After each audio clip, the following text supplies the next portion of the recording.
All right, so today we're doing a video on table talk and some of the best ways to enter into a room and connect with patients without spending a great deal of time. Now, for clarity, some of this is going to be determined partly by what your practice style is like. So, depending on the kind of flavor of your practice, you may want to modify this a little bit as suited. However, one of the most important principles about connecting with anybody during any kind of a therapeutic visit is to make a connection, and then we have to realize, what do we do better than anybody else? We do whatever treatment we deliver, right? So if you're a chiropractor, that's an adjustment.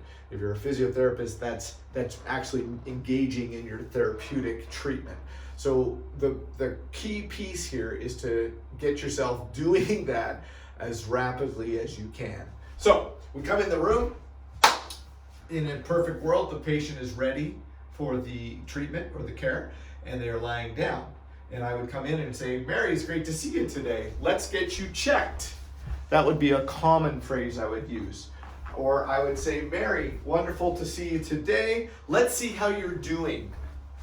And notice the terminology. I'm checking to see how they're doing. They're not telling me, okay?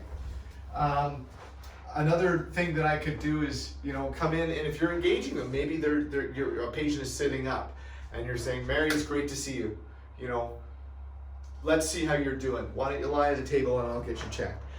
And you're trying to direct them to that. Now, you have to follow some of that up with the fact that you're going to follow through and tell them about what's going on. Because if you're going to tell them, "Hey, let's tell them how they're doing or what we want to check on them," and you're not actually telling them how they're doing, then you're missing the boat, right? So having them lay on the table and then get grounded, get centered, you want to connect with that person, palpate, check them, do whatever system you have, but tell them what's going on, right? You may be able to see, "Ooh, you got a headache today?"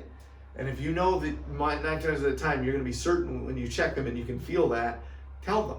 Maybe it's memory and concentration, maybe it's their sinuses, okay? Know that if you can detect what's going on, you're accurate and you're comfortable and you're confident and certain in your abilities to do that, then use that, okay? If you can come down and 9 times out of 10 hit something in the thoracic spine and say, "Geez, do you have heartburn and indigestion?" And they go, "How'd you know, doc?" That's because you know that you know that you know. So if you're certain in your abilities, use that ability to tell them what's going on, okay? You may palpate, you may check them, you may tell them what's going on. A lot of the time you don't even have to say a thing. A lot of the time I'll come in and I'll go, "Ooh." I won't say anything, but I'll go, "Ooh."